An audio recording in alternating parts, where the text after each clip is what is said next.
Hi everyone, good morning. इस video में हम क्या करेंगे, जो क्रीडो ब्रांड है उसके बारे में हम डिस्कशन करेंगे। इनके जो कल रिजल्ट आए थे उसके बारे में भी हम बात करेंगे। देखो, मैंने कल रात को ट्विटर पर ट्वीट डाला था, यहाँ पर इसके जो रिजल्ट थे वो बहुत ज्यादा बेकार थे और आज आप देख ही सकते हो मार्केट ने उसको कितना पनिश किया है। ऑलमोस्ट 10% के आसपास में नीचे की तरफ चला गया है। देखो, जब ऐसी मार्केट की अगर बात करें ना, जब मार्केट बहुत ज्यादा सुस्त हो तो वहां पर जब अच्छे रिजल्ट आने के साथ में कंपनी को रिवॉर्ड नहीं करता, तो यहाँ पर जब कंपनियां बेकार रिजल्ट निकालेगी तो वहां पर उसको पनिश करना बनता ही है। ये जायज सी बात है। सबसे पहले हम क्या करते हैं, जो क्रीडो ब्रांड का है इसका बिजनेस मॉडल एक छोटे से समय में हम समझने की कोशिश करते हैं।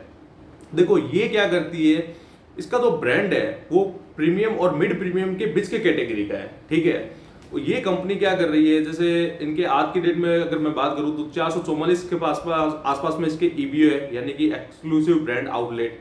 ठीक है, देखो जब हमारी पर कैपिटा इनकम बढ़ेगी ना, तो हम जो एक लोकल मार्केट से परचेज कर रहे हैं तो हम पर कैपिटा इनकम बढ़ने के साथ में हम ब्रांड की तरफ जाएंगे।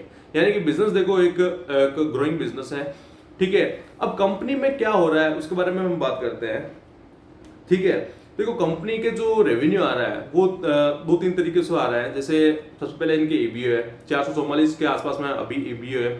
ठीक है, उसके बाद में एलएफएस है, लार्ज फॉर्मेट स्टोर। उसके बाद में ऑनलाइन चैनल से है जो अपना माल बेचते हैं। ये यहाँ से इनका रेवेन्यू है जो आता है।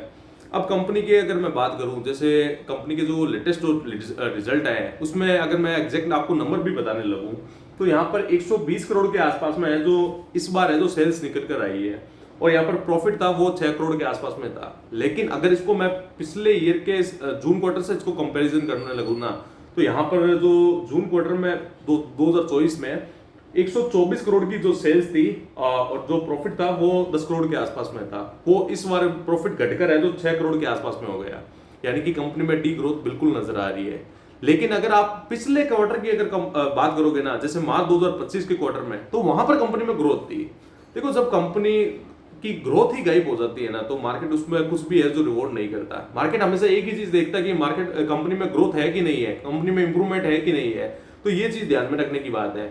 आज की डेट में सिचुएशन है जो अच्छी नजर नहीं आ रही, क्योंकि कंपनी ग्रोथ से डी ग्रोथ में जा रही है। ठीक है, अब मैं आपको कुछ पॉइंट बताते हुए चलता हूं। जैसे इसके आप क्या करना, जो इसकी लेटेस्ट प्रेजेंटेशन है वो यहाँ पर उसके 25 नंबर स्लाइड को खोलना। आप एक चीज देखना, जो एवरेज रेवेन्यू पर प्रोडक्ट सोल्ड है ना, वो 2023 में भी सेम था और 2025 में भी सेम है। 2023 में मैं नंबर की अगर बात करूं तो 1348 करोड़ के आसपास में एवरेज रेवेन्यू पर प्रोडक्ट था। यानी कि जो इसका पर प्रोडक्ट होता है, जो एवरेज होता है उसका वैल्यू की बात कर रहा हूं। 1348 करोड़ था 2023 में भी और 2025 में भी 1300 करोड़ के आसपास में। इसका मतलब क्या कि अपना जो पर प्रोडक्ट की जो एवरेज की वैल्यू है वो भी नहीं बढ़ा पा रहा। इसके दो कारण है, या तो इसके अपने दाम नहीं बढ़ा पा रही कंपनी जो अपने प्रोडक्ट के, या जो भारी डिस्काउंट दे रहे हैं। तो ये देखो दोनों चीजें पॉसिबिलिटी हो सकती है। और इसकी एक कंफर्मेशन तो मैं आपको दे सकता हूं कि कंपनी है जो अच्छा खासा डिस्काउंट दे रही थी। जब कंपनी डिस्काउंट देती है तो यहाँ पर ये एवरेज रेवेन्यू पर प्रोडक्ट है वो नहीं बढ़ेगा। ये चीज ध्यान में रखने की बात है। लेकिन एक पॉजिटिव पॉइंट मेरे सामने ये आ रहा है, जो इसकी एवरेज टिकट पर वैल्यू बिल है, यानी कि जो बिल पर एवरेज जो बिल आता है एवरेज पर, वो तो यहाँ पर देखो बढ़ रहा है। उसकी अगर मैं बात करूं तो 2023 में 4157 करोड़ था, लेकिन वो बढ़कर है जो अभी है जो 5294 करोड़ के आसपास में हो गया। लेकिन ये देखो एक पॉइंट को अगर हम ध्यान में रखेंगे तो यहाँ पर ओवरऑल पिक्चर समझ में नहीं आएगी। ठीक है, लेकिन अपने को ये चीज हमेशा ध्यान में रखना, जो इसका एवरेज रेवेन्यू पर प्रोडक्ट है वो बढ़ रहा है कि नहीं बढ़ रहा, ये चीज ध्यान में रखने की बात है। उसके बाद में कंपनी क्या कर रही है आज की डेट में, जैसे कंपनी ने बोला है कि हम 20 स्टोर खोलने वाले हैं जो बहुत ज्यादा प्रीमियम होंगे। यानी कि कंपनी का कहना है कि हम अब प्रीमियम कैटेगरी की तरफ जा रहे हैं। यानी कि जो हमारे जो अब जो न्यू कस्टमर होंगे उनको टारगेट करने की कोशिश कर रहे हैं। जो प्रीमियम जो कस्टमर है उनको टारगेट करने की कोशिश कर रहे हैं। आप इसको देख भी सकते हो, जो इनकी पीपीटी है वहां पर आप देख सकते हो कि वहां पर ये अब 20 ईबीओ खोलने वाले हैं जो बहुत ज्यादा प्रीमियम होंगे। तो वो तो देखो आने वाला वक्त बताएगा कि यहाँ पर कैसा परफॉर्मेंस दिखाएगा या नहीं दिखाएगा। उसके बाद में मैं आपको कुछ और चीजें बताता हूँ। जैसे कंपनी का कहना है कि हम 13 से 17% की रेवेन्यू ग्रोथ का हम गाइडेंस दे रहे हैं, लेकिन कंपनी ने यहाँ पर जो ग्रोथ डी ग्रोथ दिखाई है, तो हम इस चीज को कैसे विश्वास कर लें।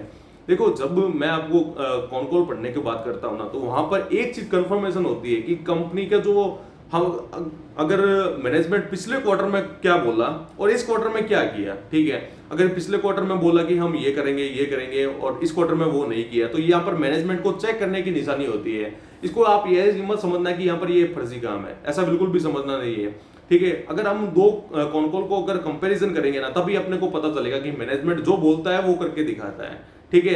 ये मैनेजमेंट को चेक करने की निशानी होती है, क्योंकि हम मैनेजमेंट तो से जाके सीधा मिल नहीं सकते, ये जाहिर सी बात है। अगर पिछले कॉन कॉल में ये बोला था और इस कॉन कॉल में ये करके दिखाया है, यानी कि मैनेजमेंट ट्रस्टेबल है, ठीक है। ये चीज ध्यान में रखने की बात है। तो कॉन कॉल से हम बहुत चीजें ट्रैक कर सकते हैं। जो मैनेजमेंट है उसकी यहाँ पर मैनेजमेंट से पर विश्वास भी बढ़ता है, और मैनेजमेंट क्या फ्रॉड भी कर सकता है उसके बारे में भी हमें पता चल सकता है। तो यहाँ पर ये चीज ध्यान में रखने की है। देखो आज की डेट में 3% के आसपास में डी ग्रोथ दिखाई है, लेकिन इनका गाइडेंस था हम 13 से 17% से है जो ग्रोथ दिखाएंगे। तो यहाँ पर खरा उतरता हुआ नजर नहीं आ रहा। जो इनके कमल खुसलानी है, एमडी जो भी इनके प्रमोटर है, वो यहाँ पर जो गाइडेंस है वहां पर इसको मीट नहीं कर रहे, ठीक है। उसके बाद में कंपनी क्या कर रही है, जो इसका एसएसजी है, सेम स्टोर सेल्स ग्रोथ, वो यहाँ पर 1.8% के आसपास में था पिछले क्वार्टर में, ठीक है। अभी के जो नंबर अभी इन्होंने नहीं शो किए हैं उसका भी मैं आपको बता दूंगा। तो ये चीज क्या होती है, इसको समझने की कोशिश करते हैं। जैसे इनके जब स्टोर खुलते हैं, जैसे कुछ स्टोर है जो पहले भी खुले होंगे और कुछ स्टोर है जो अभी खुलेंगे, ठीक है। अभी वाले जो मैच्योर इतने जल्दी नहीं होते हैं, एक स्टोर को मैच्योर होने में ऑलमोस्ट 3 साल के आसपास में लगता है, ये जाहिर सी बात है। तो यानी कि 444 स्टोर सारे अभी थोड़ी खोले हैं, कुछ स्टोर पहले भी तो खोले होंगे। तो पुराने स्टोर है वही यहाँ पर ग्रोथ नहीं दिखा रहे, तो नए वाले स्टोर से तो हम बात करनी बेकार ही है, क्योंकि जब पुराने स्टोर में ही ग्रोथ नहीं आ रही तो नए स्टोर में तो ग्रोथ कहां से आएगी, ये जाहिर सी बात है। तो यहाँ पर एसएसजी है वो बहुत ज्यादा नीचे की तरफ है, ये भी एक पॉजिटिव पॉइंट निकल कर नहीं आता। उसके बाद में अगर हम बात करें तो यहाँ पर ये क्या कर रही है कंपनी, बेसिकली ये टायर 2 और टायर 3 सिटी में ज्यादा फोकस करती है, ठीक है। ये अगर मैं बात करूं तो इनके ईबीओ जो है वो टायर 2 और टायर 3 सिटी में ज्यादा है, और वहां पर से ही 60% के आसपास में रेवेन्यू निकल कर आती है। तो ये होगी कंपनी की बात। तो यहाँ पर देखो कंपनी की आज की डेट में सिचुएशन है जो बेटर होती हुई नजर नहीं आ रही। अगर कंपनी में ग्रोथ नहीं आएगी ना, तो इसका शेयर का प्राइस है जो वहीं का वहीं पड़ा रहेगा, ये जाहिर सी बात है। लेकिन अगर इसमें ग्रोथ वापस आती है तो वहां पर है जो शेयर प्राइस जो ऊपर की तरफ जाएगा, इसमें कुछ भी डाउट नहीं होता। तो अपने को ट्रैक करने की जरूरत है कि जो अब मैनेजमेंट है कौन कौन में क्या बोलता है, उसको हम ध्यान से सुनेंगे। कमेंट्री अगर अच्छी रही तो हो सकता है, कमेंट्री अच्छी होने से यहाँ पर थोड़ा बहुत गेन मिलेगा, लेकिन मार्केट ओवरऑल इसकी परफॉर्मेंस देखेगा जो सितंबर क्वार्टर है वहां पर अगर रिजल्ट अच्छे शो करेगा तो यहाँ पर मार्केट इसको अपने आप रिवॉर्ड करेगा।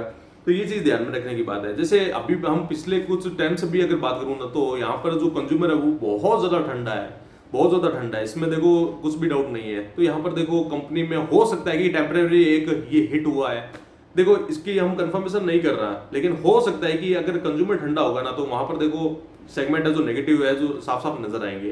तो ये क्रेडो ब्रांड की बात हो गई। तो आगे देखते हैं अब कौन सा वीडियो मैं नया बनाने वाला हूं। देखो अब जो आने वाले वीडियो होंगे वहां पर मैं क्या करूंगा, कंपनी के जो लेटेस्ट रिजल्ट आ रहे हैं उसके बारे में हम डिस्कशन करेंगे, और कंपनी में आज की डेट में क्या सिचुएशन होती है उसके बारे में हम बात करने वाले हैं। तो वीडियो देखने के लिए थैंक यू सो मच।